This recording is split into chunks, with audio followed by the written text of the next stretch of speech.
Hi everybody, it's been a while since I've shot any video. I thought it might be time to rehash some of my old stuff. This video in particular has been really long overdue. I've been teaching the squat very differently for a long time now, and I think it's time to kind of share what I've been doing and what I've learned. There's one cue in particular that I don't use very often anymore, and it's the knees out cue. Because for me, I feel like it's a band-aid that kind of fixes a positional problem but doesn't actually address the real issue at hand. So we all have athletes who squat like this. You know, they squat down like this, they start to bring their knees in, and it starts to cave in. You're like, hey, knees out. And maybe they're able to fix it in the bottom, maybe they're not. Maybe they do this instead. And so the issue here is not so much the knees out being a problem, it's a lack of tension. And when you say knees out, what you're really asking them to do is to use this teeny tiny muscle on the side of their butt to stabilize the hip, which isn't actually a great idea. Sure, it can do the job, but it's not your best tool that you have. So one thing that I like to tell people to do is just to stand tall, and I'll have them bring their knee up. So if they can bring their knee up standing like this, that tells me that they can get below parallel because my knee is higher than my hip, isn't it? So I've used my hip flexors to create active tension to pull myself down to a squat.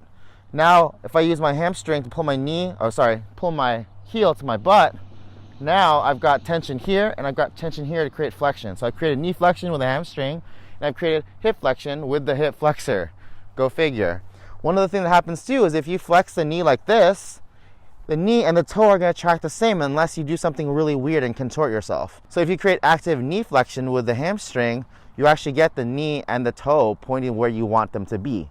So all we need to do is translate that to the floor. So here what I'm going to do is I'm going to use my hip flexor to pull myself down to the squat while simultaneously using my hamstring to pull myself down. So if I squat straight down, I'm in an upright squat, and my knees and toes are pointing in the same direction and not caving in. An easy way to cue this is to have people stand in their squat stance and push their big toe into the ground. Now, we've heard all the time, heels need to be down, have posterior chain engagement.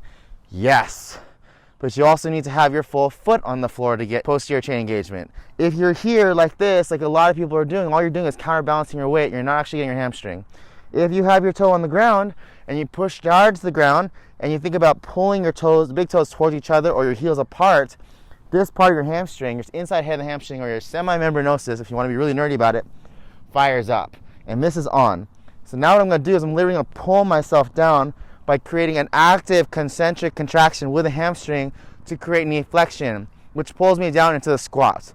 So now I'm actively creating tension to go down into the squat and then coming back out. What this muscle is going to do is it's going to create that stabilization so that my knee doesn't cave in. The knee wants to come in valgus because it's looking for tension. If there's no tension, it's going to go in. If the inside head of the hammy is weak, you're often going to go to the groin, which is why people do this and why they cave in. Body's looking for tension. In order to find tension, it has to shorten the muscle. And if this muscle is not firing, it's going to come up here.